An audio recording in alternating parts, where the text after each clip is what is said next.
I'm Zoe, 21, dubbing myself a writer for now.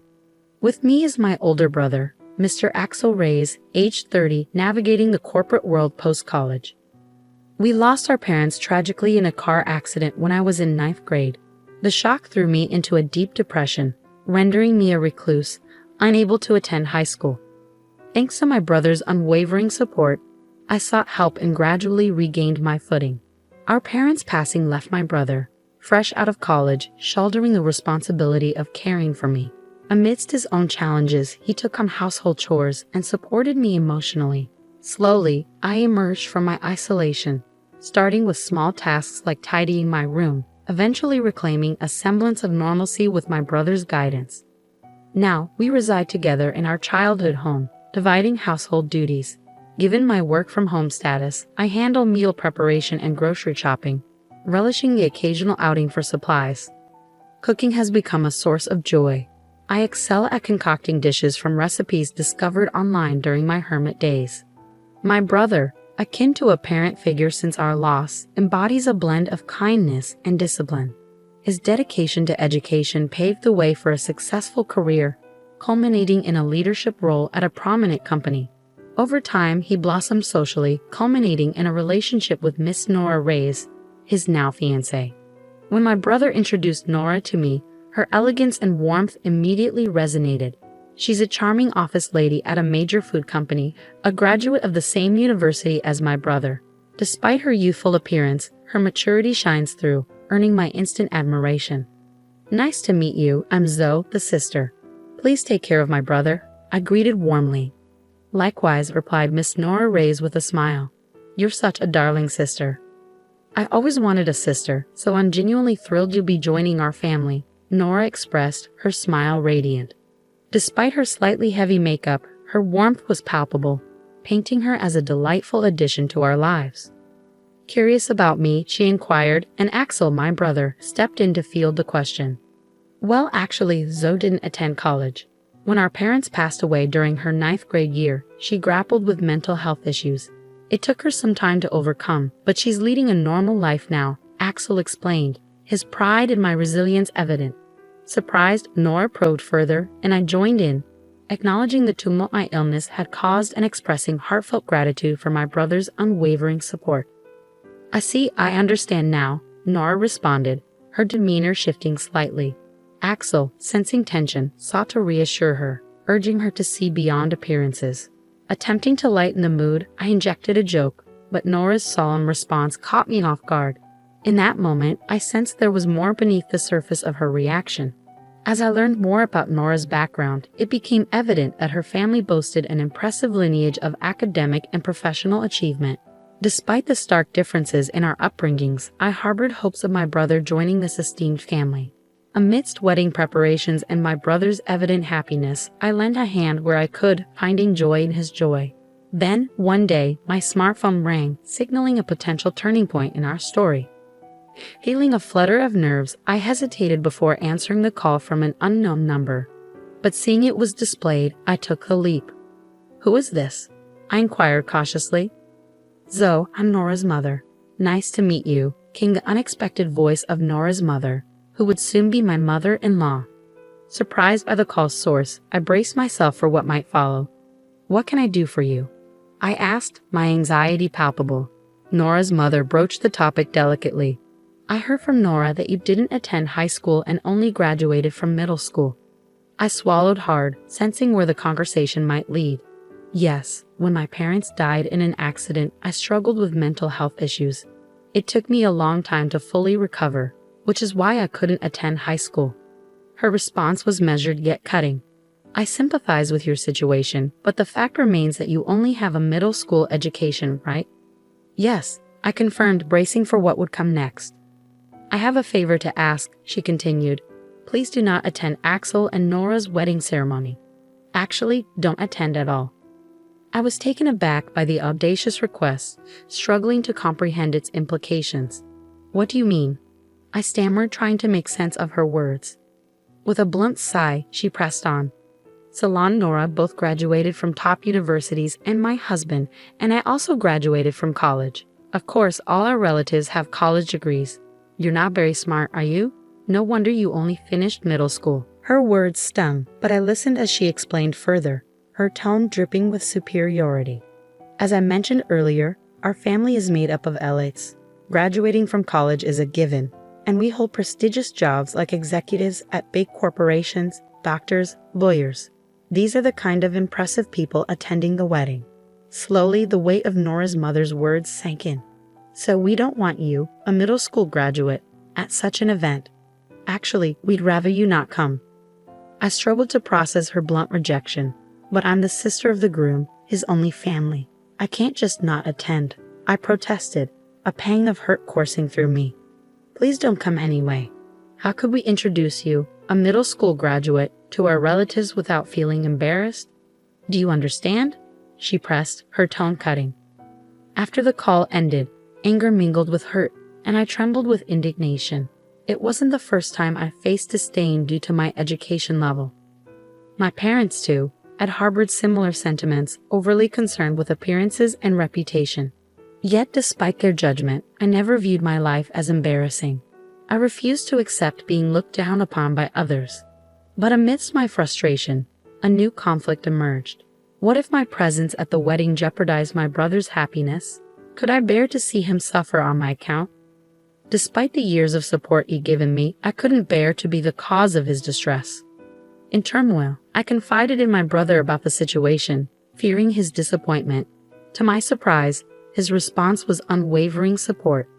"Don't worry, you're my sister, my only family.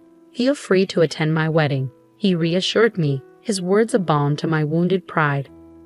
"I'll protect you no matter what, but if I cause trouble for you, I don't mind not attending," my brother reassured me, his unwavering support a comforting embrace. "There's no way you'll cause trouble, Zoe. You're my one and only sister. If I can't protect my sister, what kind of brother would I be?" His words resonated deeply within me, strengthening my resolve. "Thank you, brother," I replied, emboldened by his unwavering faith in me. Encouraged by his words, I decided to attend the wedding. On the day of the wedding, during the family introduction, as my uncle presented me as our family representative, I couldn't miss the disdainful glances from my sister-in-law's parents. My brother, ever perceptive, seemed to notice their attitude. At the reception, the seating arrangements for the families were clear, yet I couldn't help but wonder if a seat had been set aside for me. To my relief, there was one, but as I took my place, I felt the weight of piercing stares upon me. Indeed, my mother-in-law's gaze was particularly intense. Marching over, she confronted me. "Weren't you told not to come? You'd be a disgrace to our family," she accused. "I am his real sister. There's no reason for me not to attend," I asserted firmly, refusing to be belittled. "For a middle school graduate, you sure are insolent," she shot back before walking away, leaving her harsh words lingering in the air. As the bride and groom made their grand entrance, I couldn't help but smile, seeing my brother amidst a different atmosphere. Nora looked resplendent, radiating joy and elegance. Suddenly, my mother-in-law stood up and commandeered the microphone, her voice booming across the room. "Our family has all graduated from college and hold respectable jobs," she declared, her words echoing through the hall. "I believe that Axel is a suitable person for our family, but there is one issue." She paused, gathering her thoughts before continuing. "It is his middle school graduate sister. She is an incredibly embarrassing presence in our family. We would like to ask the groom to sever ties with her. If you can't, we cannot allow this marriage." The room erupted into commotion, but my mother-in-law ignored it, turning to my brother with a demand. "Axel, can you swear to do that here? Swear to cut ties with this embarrassing middle school graduate sister and become a part of our excellent family." With a nod from both the bride and father-in-law, she handed the microphone to my brother, her expression triumphant. Taking a deep breath, my brother addressed the assembly. "Indeed, my sister is a middle school graduate, but she is my only blood relative, my family since her parents have passed away. I can't sever ties with her. I apologize to all of you who have attended today, but I will cancel the marriage and consider this relationship with this family as non-existent. This is my answer." With that, he slammed the microphone down and came straight to me, his smile refreshed. "Zoe, I'm sorry for causing trouble. There's no need for us to be here. Let's go home." Later, I heard from relatives that the reception was canceled because the groom left halfway through. The bride burst into tears, and her parents were scolded by their relatives, forced to apologize on their hands and knees and return the gift money. My uncle contacted my brother afterward, admitting that while his attitude at the reception wasn't praiseworthy, he would have severed ties with him if it had continued. He offered to pay a suitable amount of consolation money and have the bride's side bear all the expenses for the ceremony. But my brother refused, insisting on a sincere apology for his sister. After a while, a meeting was arranged at our home for post-settlement discussions. Determined to assert myself, I steeled my resolve for the meeting with my former in-laws. Only 3 of them showed up, my ex-sister-in-law and her parents. They handed my brother some money as a gift, labeled as an inconvenience fee, and offered apologies for the rudeness of the reception. However, their words lacked sincerity, tinged with reluctance. My ex-mother-in-law muttered statements like, "We should have investigated more thoroughly. If we had, this wouldn't have happened," showing no genuine remorse. Likewise, my ex-father-in-law echoed similar sentiments, blaming my brother for not disclosing details about me from the start. Anger simmered within me as I executed my prepared plan. Addressing my ex-father-in-law directly, I remarked, "Well, you're not really my stepfather anymore, but for convenience I'll call you that. You work at Rainbow Publishing, right?" He glanced at me with a hint of disdain. "Yes, I do. I'm a director there. What about it?" I held his gaze, my resolve unwavering.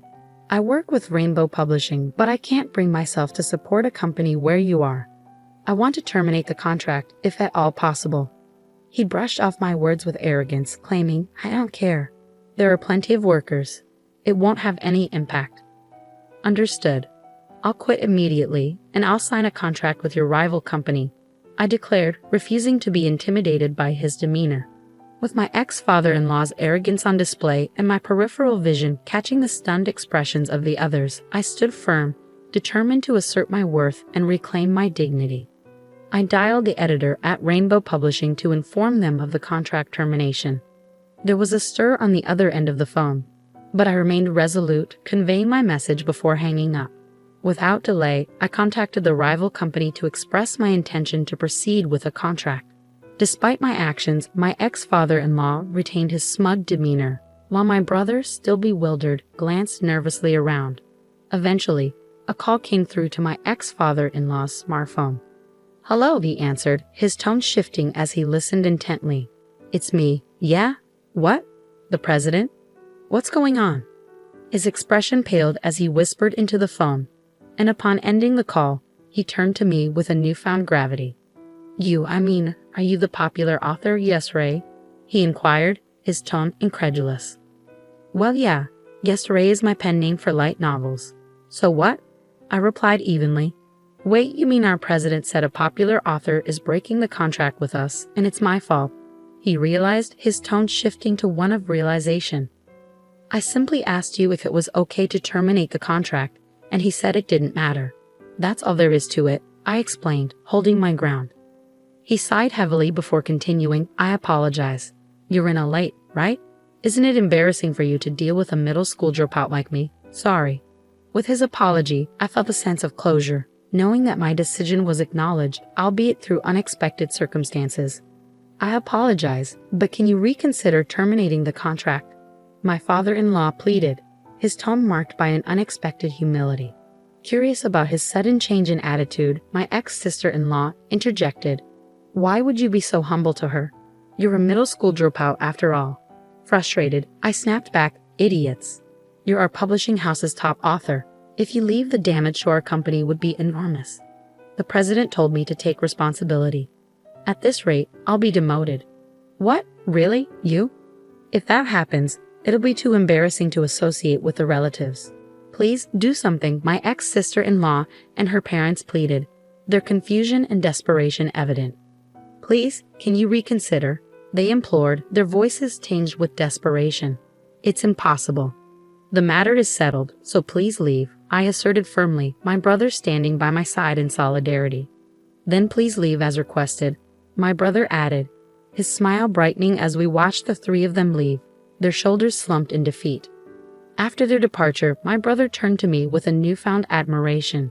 "You're a popular author? I didn't know that." Well, I used a pen name when I posted a work I wrote last year online. It got good reviews, and Rainbow Publishing offered me a contract. I've been making quite a bit of money, I explained, a sense of pride swelling within me. My brother's smile widened, a rare sight in recent times. And so the broken engagement was resolved. My ex-sister-in-law seemed to be seeking another partner, but no one would approach her since the incident became widely known. She eventually became reclusive and quit her job. As for my ex-father-in-law, being blamed for my contract termination led to his demotion to a regular employee. Unable to endure warehouse work, he resigned. My ex-mother-in-law faced harsh criticism from her relatives for her disgraceful behavior at the wedding reception and was no longer recognized by her once proud and accomplished family. It serves them right, I thought, grateful for the support of my new publisher. My popular work was turned into a comic, and its popularity soared once again. Now there's talk of an anime adaptation. My brother buried the memory of the wedding as a dark history and focused on working hard. Our days returned to being peaceful, and though I still racked my brain over creating light novels, I found happiness in the repetition of these peaceful days. I planned to go on a trip with my brother, taking our late parents' house with us, preserving their memory and cherishing the peace we found together.